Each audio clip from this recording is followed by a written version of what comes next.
Hola, buenos días. Mi nombre es Natalia Figueroa. Integro la Oficina de Seguimiento e Implementación de la Política Criminal de la Secretaría General de Política Criminal y Asistencia a la Víctima del Ministerio Público Fiscal. Yo soy Nicolás Papalía, titular de la Oficina de Planificación de Políticas de Géneros y Diversidades, también de la Secretaría General de Política Criminal y Asistencia a la Víctima. Y en el día de hoy les vamos a compartir los contenidos de la política criminal en materia de violencia de género, sobre todo aquellos que se han diseñado a partir de la implementación por parte del fiscal general de la resolución 65 de 2021. En ese contexto queremos contarles que desde la Secretaría de Política Criminal se encomendó la realización de un diagnóstico inicial de la situación y una de las principales demandas que nos planteaban las y los fiscales especializados en género era la inexistencia de una UIT, de una intervención temprana que permitiera filtrar aquellos casos que realmente valían la pena respecto de aquellos casos que en principio no requerían una investigación o que incluso debían ser descartados por otras circunstancias, como por ejemplo la falta de instancia de la víctima y otro tipo de circunstancias que hacían inviable el cúmulo de trabajo que se detectaba en las fiscalías en esa instancia. Otro de los aspectos que detectamos tenía que ver con la delegación permanente que hacía la justicia porteña en la justicia nacional en lo civil de la protección de las víctimas a través de las medidas cautelares o de las medidas de protección que se requerían incluso desde desde nuestras propias intervenciones hacia la justicia civil. El otro aspecto que generaba esta intervención, tanto en el foro penal como en el foro civil, tiene que ver fundamentalmente con el efecto revictimizante que tenían las intervenciones, en tanto y en cuanto una misma víctima muchas veces tenía causas en el foro civil, producto obviamente de las medidas de protección antedichas, pero también quizá en la justicia penal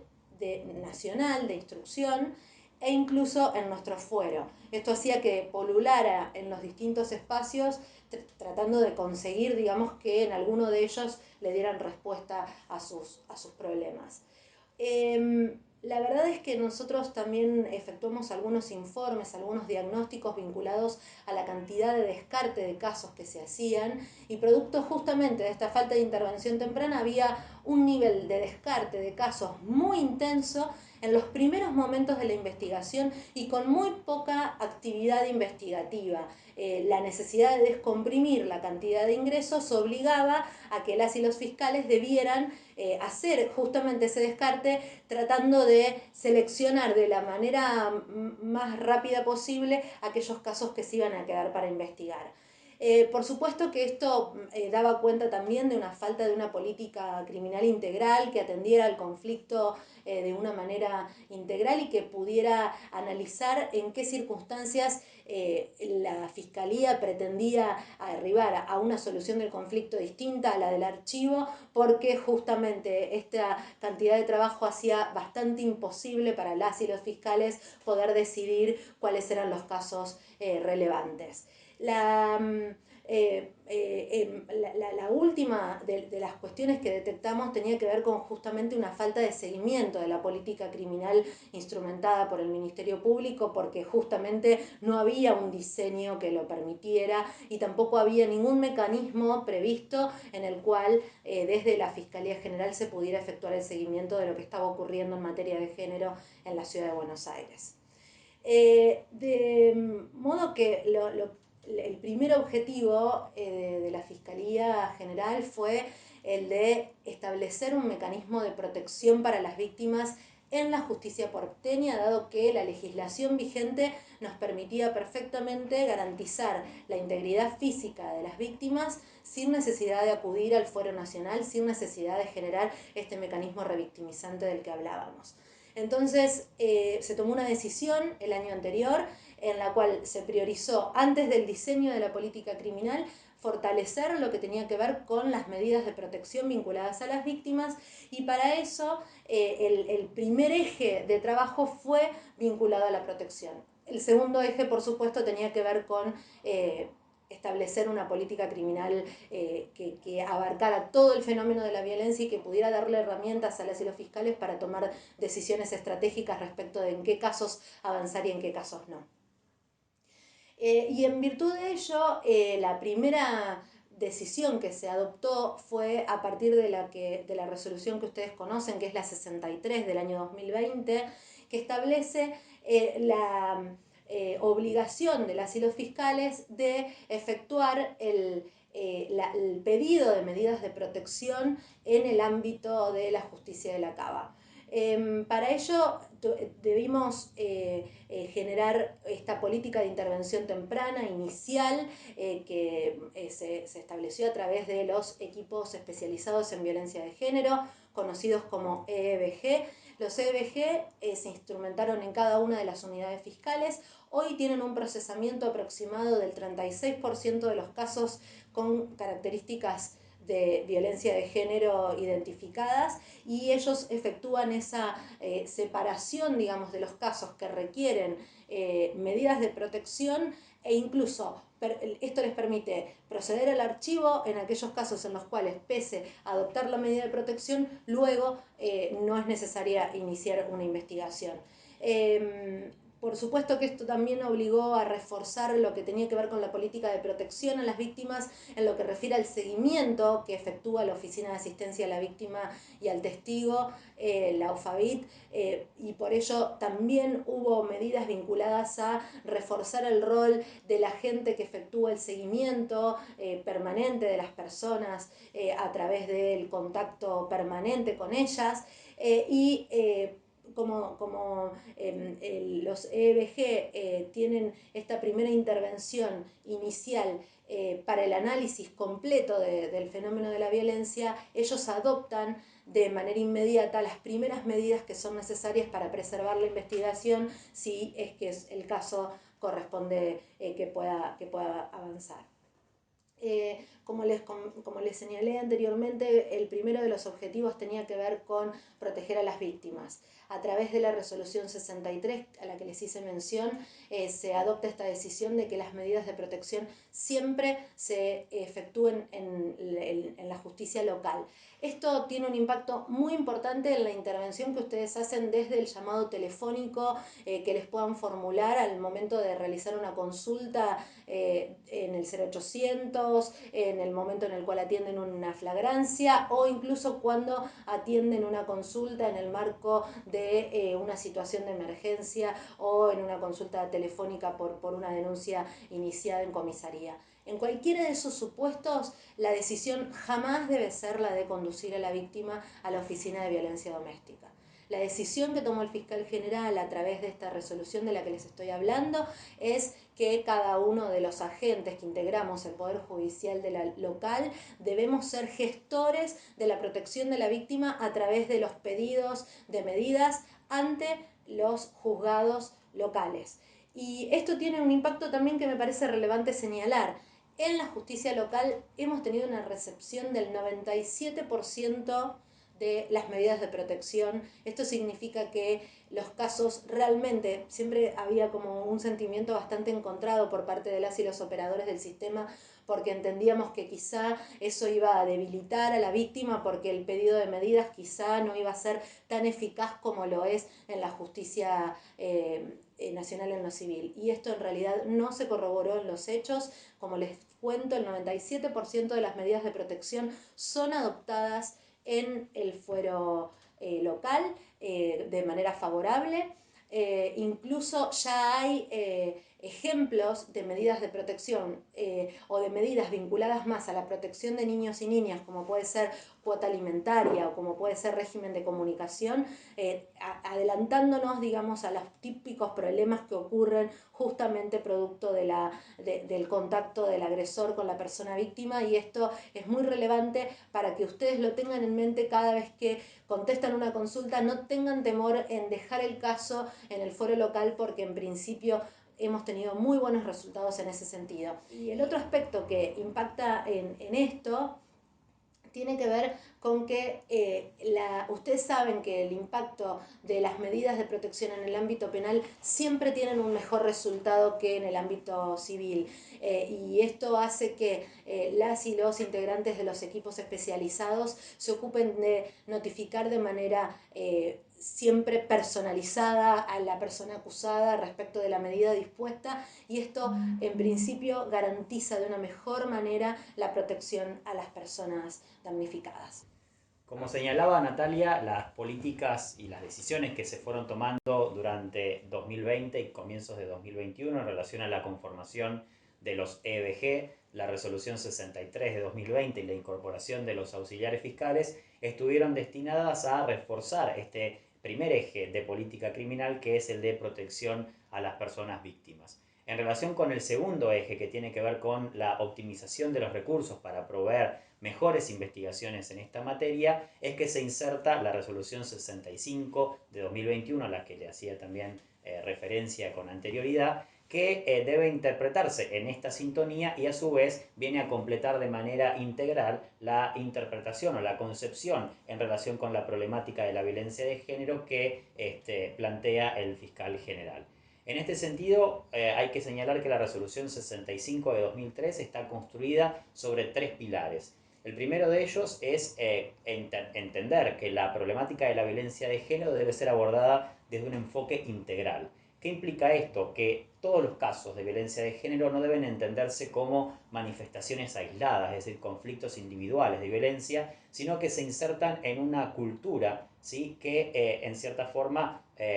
privilegia el ejercicio de poder respecto de varones sobre las mujeres y otros sujetos subalternizados por razones de género, identidad de género y orientación sexual. Y también plantea este enfoque integral, o como también me gusta denominarlo, enfoque feminista, que los casos deben analizarse teniendo en consideración las características de cada uno de los conflictos. Estas problemáticas no puede abordarse a través de respuestas estandarizadas, respuestas genéricas, sino que exigen la intervención específica de todos y todas nuestros operadores y operadoras, teniendo en particular consideración las características que se suscitan en cada uno de los contextos de violencia.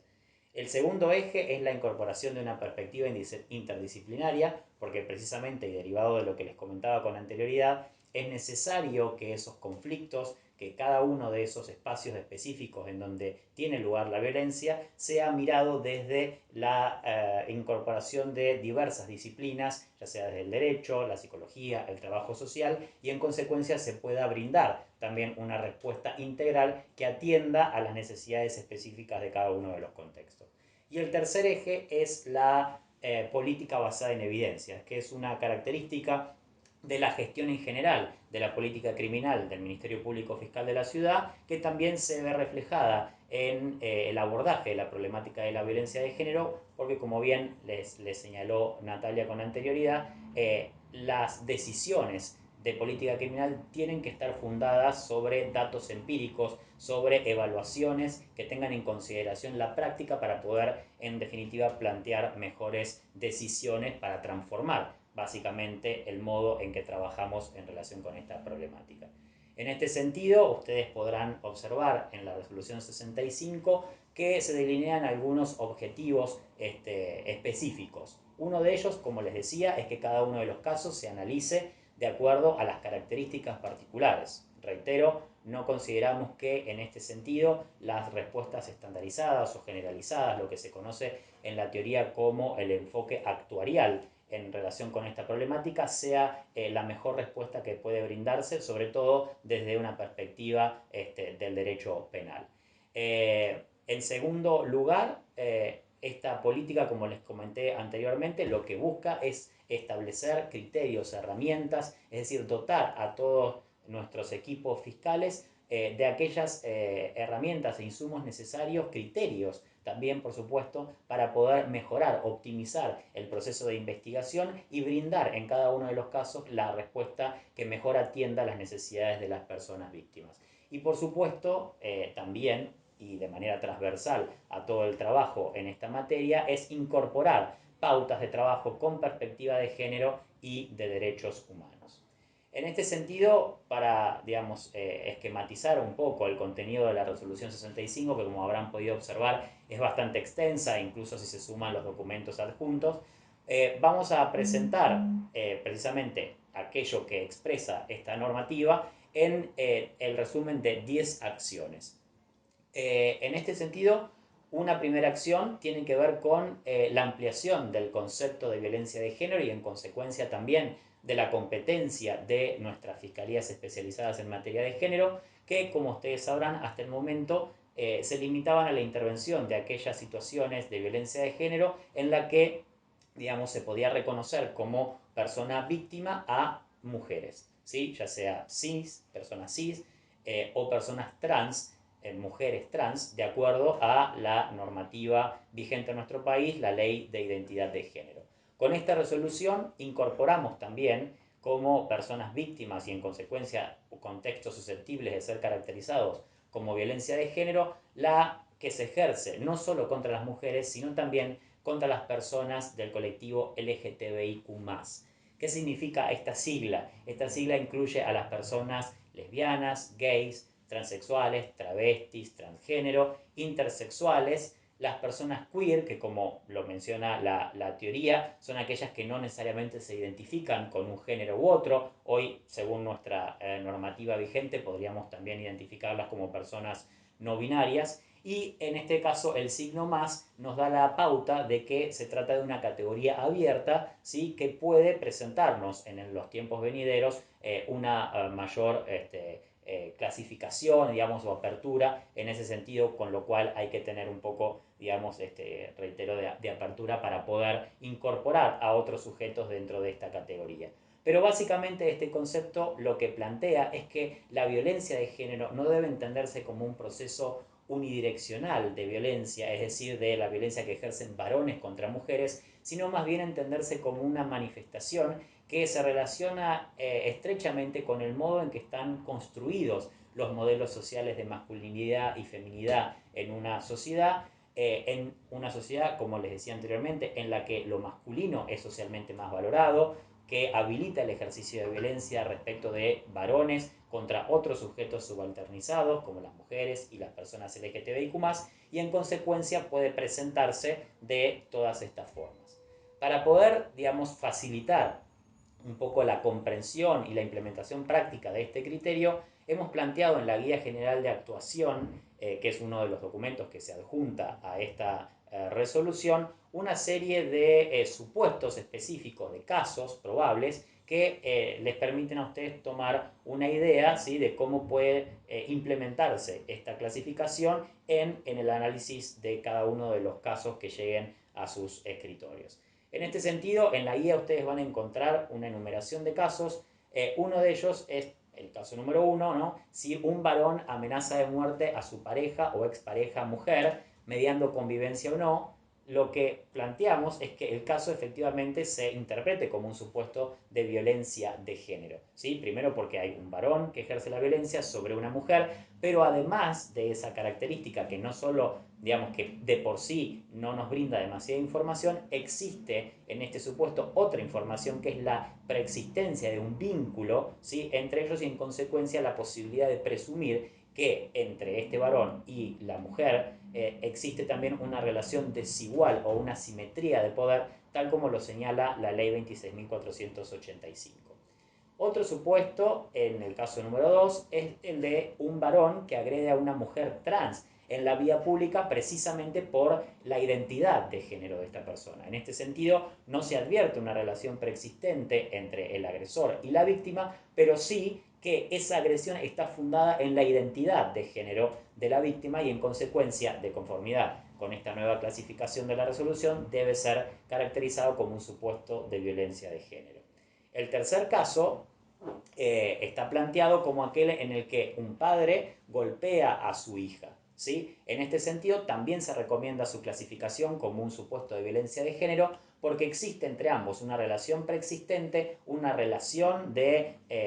asimetría de poder en donde el varón adulto, ¿sí?, que ejerce un rol de autoridad es quien efectivamente, digamos, ejerce, digamos, aunque sea reiterativo, violencia respecto de su hija menor de edad. El cuarto caso es el de un varón que golpea a su madre, abuela, hermana. En ese sentido, digamos, también se advierte una relación asimétrica de poder en virtud de ese vínculo existente. Pero señalamos acá una aclaración que puede servir también para poder desentrañar la implementación práctica de este concepto. ¿Por qué? Porque planteamos en este supuesto de que si la agresión, aunque exista un vínculo preexistente, como por ejemplo en este caso un vínculo familiar, está fundada en conflictos patrimoniales existentes entre las partes, es decir, por ejemplo, se debe a una discusión respecto de la herencia o de determinados fondos familiares, etcétera, etcétera, en realidad el motivo, digamos, primordial del ejercicio de violencia no se vincula con el género, sino, digamos, con esta otra cuestión, por ejemplo, de índole patrimonial. Entonces, en este supuesto, en este segundo supuesto, no cabría clasificar el caso como un caso de violencia de género. Por eso es necesario tener en consideración que la sola presencia de una mujer o de una persona LGTBIQ+, en el rol de víctima, en el lugar de víctima, en realidad no, digamos, nos lleva directamente a clasificar el caso como un supuesto de violencia de género. Por supuesto que nos da un indicio muy importante, pero nosotros tenemos que también encontrar, digamos, cuáles son las motivaciones, es decir, las razones que explican ese ejercicio de violencia y en virtud de ello proceder o no a clasificar un caso como de violencia de género o no. El caso número 5 que se plantea en la guía es el caso de una mujer que agrede físicamente a un varón. En este caso no se recomienda su clasificación como un supuesto de violencia de género porque claramente, digamos, no se advierte allí una relación desigual o asimétrica de poder, ni tampoco, digamos, una cuestión de género que funde el ejercicio de violencia. El caso número 6 plantea el hecho de si un varón o una mujer golpea a una mujer lesbiana en la vía pública. En este caso sí se recomienda su clasificación como un supuesto de violencia de género porque la violencia, como en el caso número 2, está fundada en la orientación sexual de la mujer lesbiana, ¿sí? Es decir, cuando esa agresión tiene por objetivo en cierta forma corregir o manifestar, digamos, digamos, un disgusto con la orientación sexual manifiesta, visibilizada por parte de esa persona, en consecuencia sí constituye un supuesto de violencia de género. El caso número 7 refiere a la agresión que también puede infligir tanto un varón como una mujer respecto de un varón gay en la vía pública. Este es un caso absolutamente similar al anterior, en tanto y en cuanto es la orientación sexual de ese varón gay lo que motiva el ejercicio de violencia. El caso número 8 refiere al ejercicio de violencia por parte de un varón gay en relación con o sobre su pareja, también varón gay, conviviente. ¿Sí? Es decir, que acá tenemos un varón gay que ejerce violencia respecto de otro varón gay. Ustedes podrán plantearse, bueno, como se trata de dos varones, en consecuencia no puede clasificarse como un supuesto de violencia de género. Pero vuelvo a lo que les decía con anterioridad. Hay que tener en consideración cuáles son, digamos, los factores que inciden en la producción de ese vínculo violento. Y en realidad, si lo que observamos es que allí el varón que ejerce violencia está reproduciendo estereotipos con base en el género, roles sociales que pueden ser interpretados con una perspectiva de género, entonces cabría, digamos, su clasificación como un supuesto de violencia de género. En este sentido, hay que tener en consideración también, por supuesto, si existe un vínculo preexistente entre las partes y cuáles son las características de ese vínculo. En el caso número 9 se describe la situación de un varón que agrede a una mujer luego de un incidente de tránsito donde el motivo de esa agresión no está fundado en razones de género, sino más bien en precisamente en las circunstancias que llevaron a la producción de ese accidente. En ese sentido, no recomendamos la clasificación como un supuesto de violencia de género. Ahora, si luego de ese altercado, digamos, o en el marco de ese altercado, dado el choque, digamos, el incidente de tránsito, el varón comienza a agredir a la mujer, digamos, en virtud o teniendo en consideración estereotipos o roles sociales asignados al género femenino, como por ejemplo el típico anda a lavar los platos porque mejor no te quedaste en tu casa, está dando cuenta, ¿sí?, de la existencia de cierta cultura, ciertos valores de ese varón en relación con estos estereotipos y roles sociales asignados en virtud del género, que en cierta forma permitirían explicar, digamos, el ejercicio de violencia, y así que en esos casos sí se considera, digamos, o se recomienda su clasificación como un supuesto de violencia de género. El 10º caso es el de un vecino que agrede a una mujer y dicha agresión tiene un origen en cuestiones patrimoniales o de vivienda. Como ya lo vengo mencionando, como allí el factor género no es el factor determinante en la producción de la violencia, ese caso no se recomienda digamos, que sea clasificado como un supuesto de violencia de género. El supuesto número 11 es aquel en el cual se presenta un conflicto entre vecinos. El siguiente caso hace referencia a lo que se conoce como violencia indirecta, que tiene que ver con el ejercicio de violencia respecto de un varón sobre otro varón, por ejemplo, con el que una mujer, digamos, mantiene una relación de pareja, o con el hijo de esta, ¿sí? Aunque se trate de un varón en el rol o en el lugar de víctima, también se considera un supuesto de violencia de género, porque entendemos que la violencia, digamos, ejercida contra ese sujeto, en realidad tiene otro destinatario, que es la mujer con la que probablemente el varón agresor tenía una relación preexistente, ¿sí? Entonces ese supuesto también debe ser entendido como un supuesto de violencia de género. Un caso también que debe entenderse en esta misma sintonía, es decir, que tiene que ser clasificado como un supuesto de violencia de género, es aquel en el que, digamos, en el marco del delito de usurpación, por ejemplo, un varón, ¿sí?, le cambia la cerradura, ¿no?, e impide el ingreso de la mujer y de sus niños, hijas, etcétera, a su domicilio. En este sentido, digamos, esa conducta de impedir el acceso al domicilio debe ser entendida como una manifestación de la violencia económica patrimonial a la que alude la ley 26.485 y en consecuencia clasificado como un supuesto de violencia de género. Y el último de los supuestos referenciados en este documento, en la Guía General de Actuación, tiene que ver con el acoso sexual, que involucra, digamos, toda cosificación del cuerpo de una mujer u otro sujeto subalternizado por razones de género, identidad de género u orientación sexual. Todas estas conductas, toda manifestación de esta conducta o estas conductas que expresan una manifestación de esta cultura a las que le vengo haciendo referencia, debe ser también clasificado como un supuesto de violencia de género. Como les adelantábamos, la Fiscalía General tomó la decisión de establecer cuáles eran los hechos,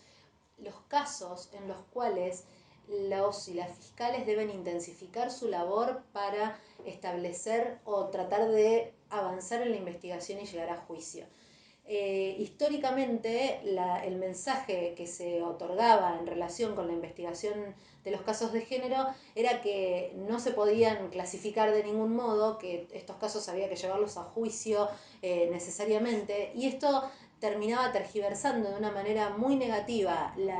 las investigaciones, por cuanto lo que terminaba ocurriendo era que enmascarado un principio de oportunidad, se hablaba de falta de prueba. Lo que el fiscal general estableció fue una serie de indicadores, de categorías, de elementos para establecer cuáles son los casos que a juicio del Ministerio Público Fiscal deben intensificar la labor para llevarlos a juicio o para intentar obtener la mejor decisión posible por parte del sistema de justicia. Y para ello, como les decía, estableció categorías de elementos que entendemos son los más relevantes para la clasificación de los casos. En primer lugar, hizo una clasificación vinculada con la gravedad de los casos, y para esto simplemente acudió a las calificaciones legales de los hechos que tenemos traspasados a la justicia porteña. Obviamente no tenemos la violación, pero tenemos, por ejemplo, las lesiones graves, gravísimas, tenemos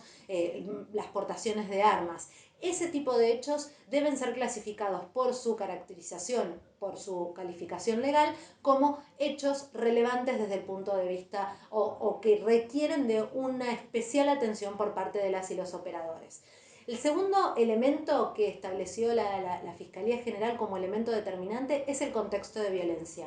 Todos quienes han trabajado en género o que han tenido contacto con casos de género conocen que las víctimas de violencia de género tienden a minimizar o naturalizar las situaciones de violencia, tienden a tener una actitud bastante pasiva frente a la situación, y esto tiene que ver justamente con una acomodación que hacen a los hechos justamente para poder tolerarlos y para poder sobrevivir a ellos. En ese contexto es muy importante, muy relevante que cuando los equipos interdisciplinarios nos informan que estamos ante un caso relevante por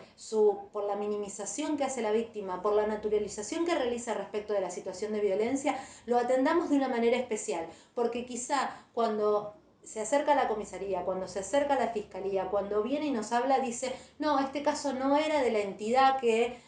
yo le di, por ejemplo, en los momentos iniciales, o que le dio mi vecina que llamó a la policía cuando yo no quería que la llamara. En esas instancias es muy, muy importante tener en consideración que puede haber una historia de violencia previa que pueda hacer que esta persona quiera minimizar los hechos justamente para poder acomodarse a ellos y sobrevivir a la violencia. Otro de los elementos es justamente atender a las circunstancias particulares que puedan estar atravesando las víctimas, y esto tiene que ver con el enfoque interseccional que merecen las situaciones y que habla de la obligación que tenemos como operadoras y operadores de cruzar la situación de género con otros indicadores que hablan de las posibles vulnerabilidades que puede estar atravesando esa persona. Pueden estar vinculadas con la edad, pero también puede estar vinculada con el estado de gravidez de la persona, puede estar vinculado con la raza, con la situación o la condición de migrante de la persona. Todos estos son indicadores que aumentan de alguna manera la vulnerabilidad de la víctima y que deben ser atendidos de una manera muy especial. Y el último de los elementos que estableció el fiscal general como elemento determinante para analizar las situaciones tiene que ver con la conducta de la persona agresora, con las características de la persona agresora, no como para adoptar un derecho penal de autor, para nada, sino para entender que algunas características nos obligan a mirar el hecho con mejores ojos, con un prisma un poco más afilado, porque puede ocurrir que la persona tenga antecedentes de consumo de sustancias, y hay sobrada bibliografía que da cuenta de que el consumo de sustancias incrementa la capacidad incrementa el riesgo, incrementa la capacidad lesiva del agresor, y entonces esto hace que sean casos que deben ser atendidos con mayor atención. Otro de los elementos puede ser las reiteradas actitudes contrarias al cumplimiento de la ley que haya cometido esta persona. Puede ser en relación a las medidas de protección, pero también una persona que, por ejemplo, tenga rebeldías previas, que tenga algunos incumplimientos a salidas transitorias o ese tipo de cosas. Todos estos son datos objetivos de la conducta de la persona que pueden ser determinantes para analizar la gravedad de los casos. A raíz justamente de esta priorización que estableció la resolución 65 y que les permite a las y los fiscales tener en claro que hay ciertas categorías de casos que deben atender de una manera particular, y esto también les permite de alguna manera tener en mente que hay ciertos casos que no revisten ese nivel de gravedad del que hablábamos, es que se estableció también un mecanismo de control interno que proyecta a la Fiscalía General a hacerlo extensivo a otro tipo de supuestos, y que tiene que ver con la intervención de las fiscalías de cámara de cada zona para garantizar que en estos casos muy específicos, muy seleccionados de una manera muy circunstanciada, en esos casos se procure todo lo que se pueda que el caso sea conducido a la instancia de debate oral y público. Y para ello entonces se seleccionaron aún más las categorías vinculadas a la calificación jurídica del hecho, y también aún más las categorías especializadas o más específicas que las que les hablábamos, como por ejemplo la presencia de niños y niñas que han sido víctimas de violencia o que han visto violencia, características específicas vinculadas a las víctimas directas y algunas características vinculadas a las personas agresoras. para que la intervención de la Fiscalía de Cámara sea procedente deben darse ambos supuestos, es decir, la categorización por la calificación legal y la categorización por el elemento de las circunstancias estas de las que les hablo. Entonces, si ustedes por alguna circunstancia, por ejemplo por haber intervenido en un turno o por algún motivo, toman la decisión de quedarse con un caso de género y detectan que se dan estos dos supuestos, lo que deben hacer es en el sistema informático catalogar el caso como caso prioritario BG. Ustedes tienen esa categoría disponible y en ese caso, en el momento en el cual se produce la disposición de archivo por cualquiera de las causales que establece el Código de Procedimientos, automáticamente el caso va a ser remitido para su revisión al fiscal de Cámara que le corresponda según la jurisdicción. El siguiente elemento que la Fiscalía General analizó es vinculado con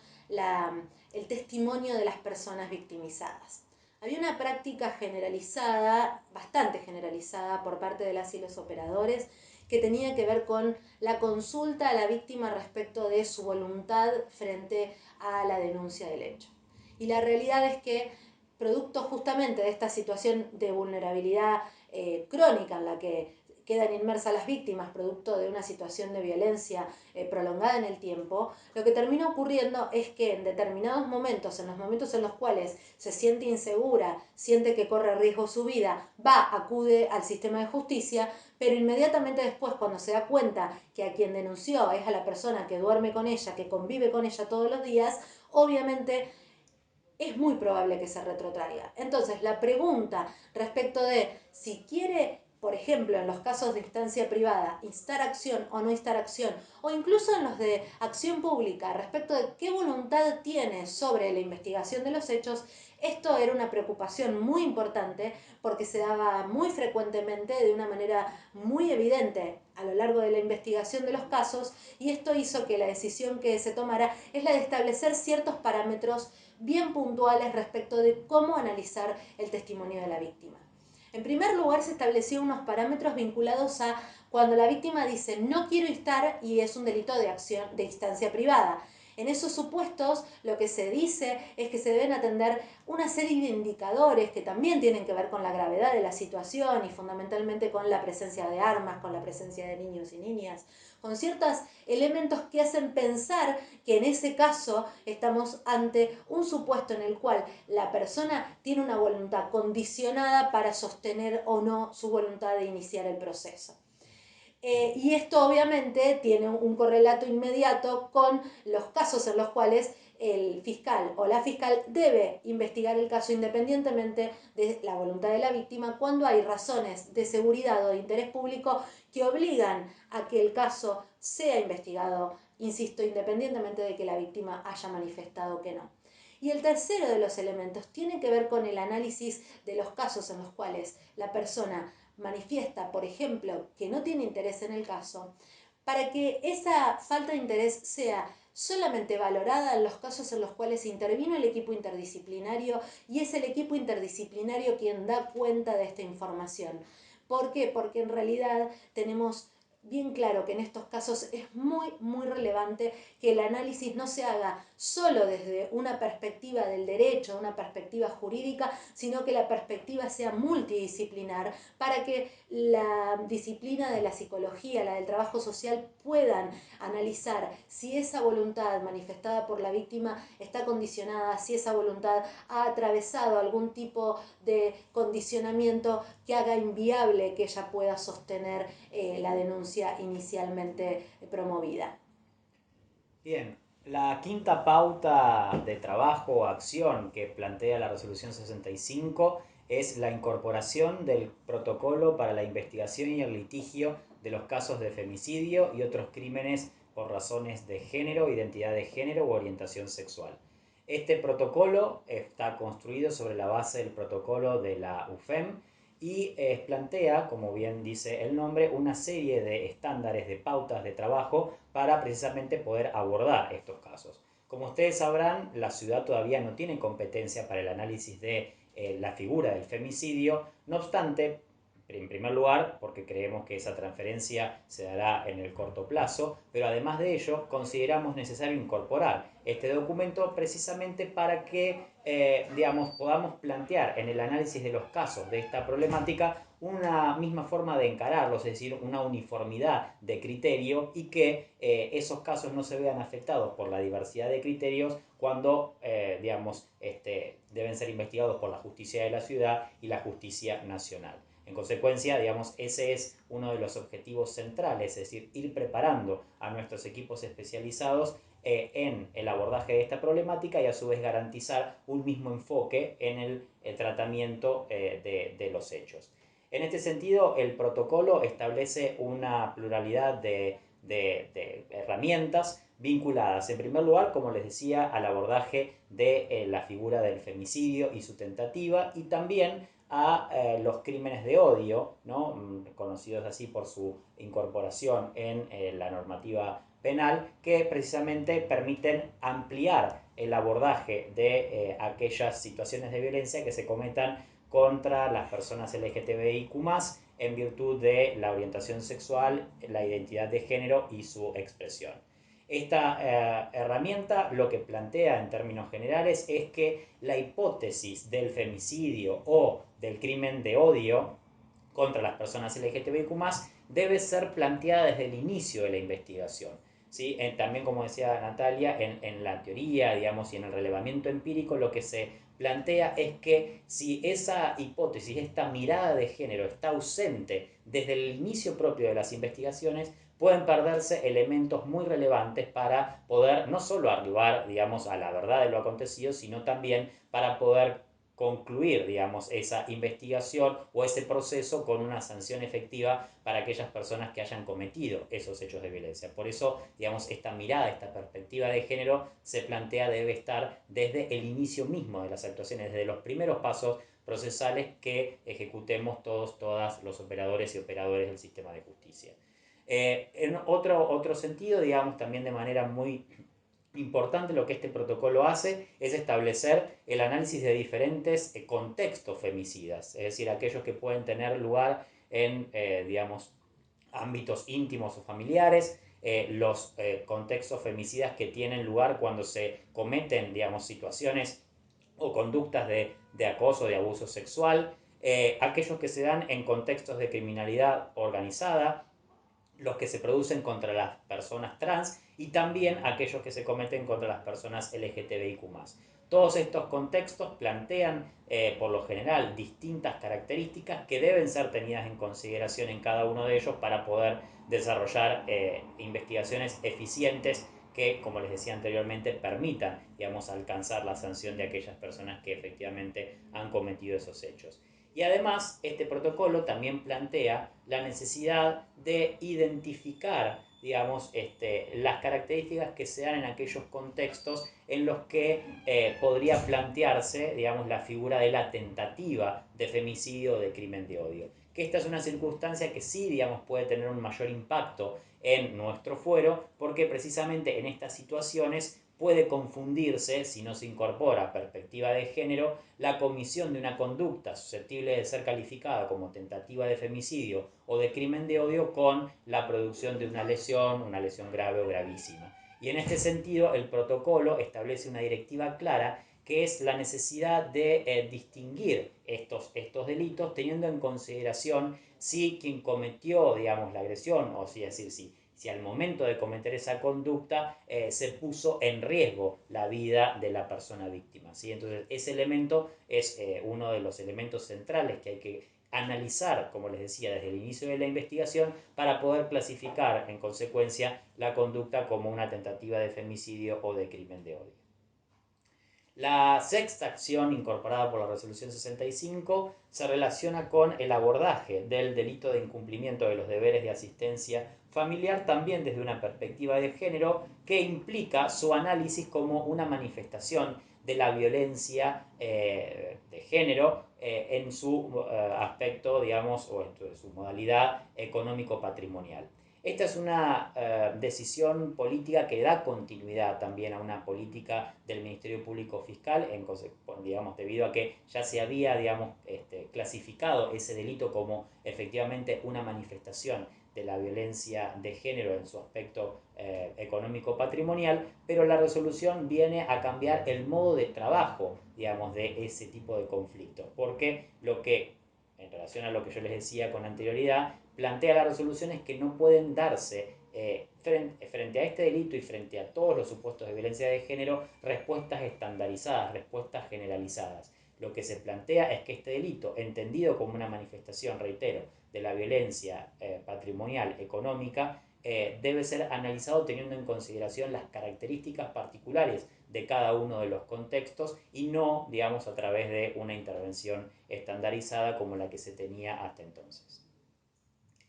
La séptima acción tiene que ver con la incorporación de una línea de trabajo respecto de casos estratégicos, es decir, la identificación de casos estratégicos. Esta es una política innovadora en términos del abordaje de los casos de violencia de género por parte del Ministerio Público Fiscal y en general del diseño de la política criminal, digamos, en relación, digamos, al desempeño del Ministerio Público Fiscal. Lo que plantea la resolución en este sentido es la necesidad de identificar también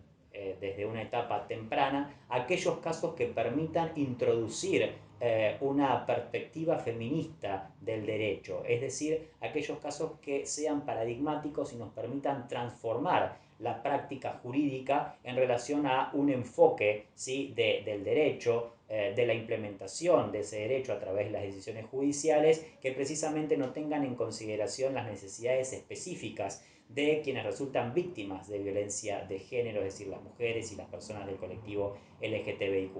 ¿Sí? Estos casos, en consecuencia, tienen que ser identificados por todos y todas los y las operadores y operadores, no solo por aquellas o aquellas que componen las fiscalías especializadas o los equipos especializados, los EBG. Es decir, todas tenemos que estar atentos y atentas para poder, digamos, identificar desde que tomamos contacto con ese caso la posibilidad de que ese caso represente una instancia oportuna para poder introducir una mirada distinta desde el derecho que permita en consecuencia transformar la práctica judicial y también en consecuencia digamos, mejorar la calidad de vida de todas las víctimas de violencia de la ciudad. En este sentido, también como refería Natalia con anterioridad respecto de los casos prioritarios, existe en el sistema de gestión informático, es decir, existe en el Kiwi una etiqueta que permite, digamos, identificar estos casos prioritarios, estos casos estratégicos, que precisamente es la categoría de casos estratégicos BG. ¿Sí? Una vez que entonces nosotros identificamos que este caso presenta estas características que les venía comentando, que nos pueden dar lugar al desarrollo de una rama de litigio estratégico, podemos identificarlo a través del uso de esta etiqueta en el sistema informático.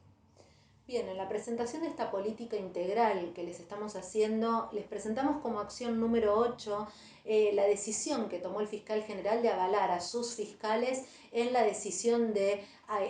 adoptar suspensiones de proceso a prueba en materia de violencia de género. Esta es una decisión para nosotros de las más relevantes que fijó la resolución 65, en tanto y en cuanto, ustedes saben, existe mucha discusión respecto de si en los casos de violencia de género es viable o no, o es procedente o no esa vía alternativa de solución de los conflictos. Con esta decisión, y me parece muy relevante esto para esta nueva política que también está implementando la Fiscalía General en lo que tiene que ver con el establecimiento de las áreas de flagrancia, las oficinas de flagrancia en cada una de las zonas, para que lo tengan muy presente, para que tengan muy presente este aval del fiscal general a la hora de tomar decisiones tempranas en materia de violencia de género, atendiendo solo a 3 elementos que para nosotros son relevantes y muy, muy determinantes a la hora de tomar la decisión, y que tienen que ver con la voluntad de la víctima. En estos casos se trató de adoptar un criterio que equilibrara un poco la balanza entre esta decisión de organismos internacionales que procuran que este tipo de casos se lleven a juicio y en todos los casos se resuelvan con un juicio oral y público, y la voluntad de la víctima. Para la Fiscalía General es entonces determinante en los casos en los cuales se habilita la salida alternativa que se consulte a la víctima de una manera muy específica, digamos, muy particularizada, con el consentimiento informado respecto de si quiere o no quiere aceptar esta salida alternativa como vía de solución de su conflicto. Por supuesto que se establecieron otros dos elementos que nos parecieron sumamente relevantes y que vienen a fortalecer la política de las que les hablaba al inicio de esta presentación, que tienen que ver con la resolución 63, y no es viable una medida alternativa de suspensión de proceso a prueba en los casos en los cuales la persona agresora haya sido imputada también del delito de incumplimiento de medidas, de protección, respecto de la víctima. Y por supuesto, y esto es la evaluación que debe hacer cada una de ustedes a la hora de tomar las decisiones, por supuesto no es viable, no es procedente el caso cuando hay una situación de gravedad que hace que se considere más relevante que ese caso sea discutido en una instancia de debate oral y público. Como les adelantó Nico, hay una guía de actuación dentro de la resolución 65 que viene a receptar en realidad las prácticas que en términos generales ustedes ya conocen y que son propias de la actividad jurisdiccional en materia de violencia de género, pero que de alguna manera trata de sintetizar todos los aspectos que guardan relación con la clasificación de casos, con los derechos involucrados, con la forma en la que debe tomarse el testimonio de la víctima. Hay allí algunas recomendaciones vinculadas con la presencia del agresor en la fiscalía, por ejemplo. Todo esto puede ser de mucha utilidad a la hora de tomar decisiones, por ejemplo, respecto de cómo atender a la persona víctima, cómo escuchar en determinadas circunstancias estas intervenciones. La guía de actuación fundamentalmente también modificó de una manera bastante sustancial lo que tiene que ver con la asignación de casos. Históricamente las fiscalías de cámara tienen un mayor número de discusiones vinculadas a la asignación de casos y las discusiones entre fiscalías, es decir, tienen un mayor trabajo por el litigio interno que promueven los y las fiscales hacia el interior de cada una de sus unidades y de las unidades entre sí, que con respecto a la jurisdicción. Y esto es una práctica que desde la Fiscalía General hay una decisión muy firme de tratar de modificar. De modo que la clasificación de casos de la que les hablaba Nicolás previamente, sumado a unas reglas de asignación de casos pero muy específicas y bastante sencillas de comprender, porque aquí la prioridad está puesta en la protección de la víctima. Y entonces una vez más nos remitimos a la resolución 63. De modo que siempre que ha habido un fiscal que ha intervenido en la protección de la víctima, ese fiscal o esa fiscal va a tener la continuidad del trámite de los futuros casos en los que vaya a intervenir la justicia porteña, siempre y cuando hay un único elemento que cambia la jurisdicción, que es el cambio de domicilio del lugar del hecho, cuando ha transcurrido más de un año desde la denuncia archivada o fenecida en la fiscalía anterior. Esto por una cuestión de economía procesal, si el hecho fue en la zona sur y la fiscal que venía interviniendo es de la zona norte y ya transcurrió un año desde la sentencia definitiva o desde el archivo del caso, parece bastante irrazonable probablemente que la investigación, la búsqueda de las cámaras, la entrevista de testigos o que los testigos tengan que trasladarse desde la zona sur hasta la zona norte para efectuar la declaración. Ese es el único elemento de corte que la resolución establece para que en todos los casos intervenga un mismo fiscal.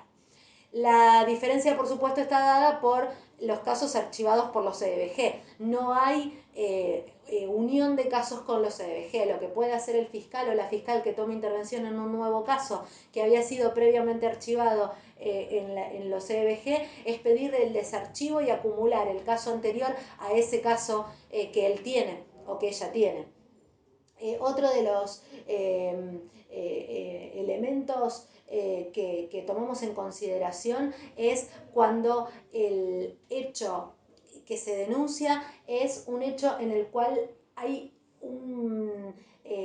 una violencia vinculada, del mismo modo como lo relataba Nico en lo que tenía que ver con la clasificación de los casos. Era bastante frecuente que cuando había un caso en donde, por ejemplo, se ejercía violencia contra la mujer y en otros casos distintos o en el mismo caso incluso se ejercía violencia respecto de la nueva pareja de esa mujer, se efectuara la división de la investigación y se requiriera que un fiscal común interviniera en la investigación de ese hecho y que la Fiscalía Especializada continuara la intervención en el caso de la mujer víctima. Aquí lo que se decidió es que en esos casos de violencia vinculada siempre la investigación quede a cargo del mismo fiscal que ya conoció el hecho de violencia contra la mujer. Por supuesto que esto no significa que cuando hay una violencia, cuando no hay denuncia de violencia por parte de la mujer, el caso de violencia entre dos varones tenga que ir a la Fiscalía Especializada. Esto es para la acumulación de casos, para la acumulación de supuestos de intervención. La otra decisión muy relevante y que por supuesto está sometida a análisis porque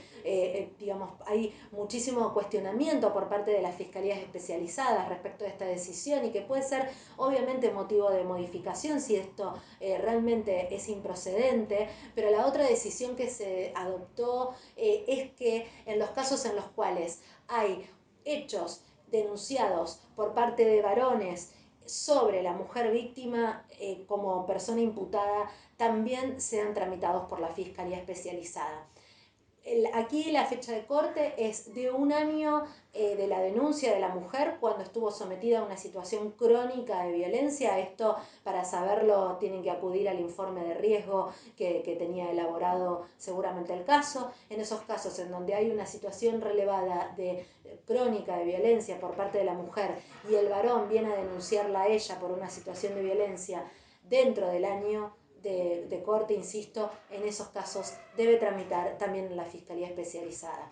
Allí también tenemos que evaluar los casos donde hay intervención por denuncias de 13944. En esos casos también interviene la Fiscalía Especializada cuando dentro del año la víctima había hecho una denuncia, quien ahora es imputada había hecho una denuncia de violencia de género. También en los casos de impedimento de contacto con el progenitor no conviviente, con el mismo corte temporal, y también para los supuestos en los cuales la mujer había sido denunciada por violencia dirigida hacia sus hijos o hijas, también dentro de ese corte temporal de 1 año.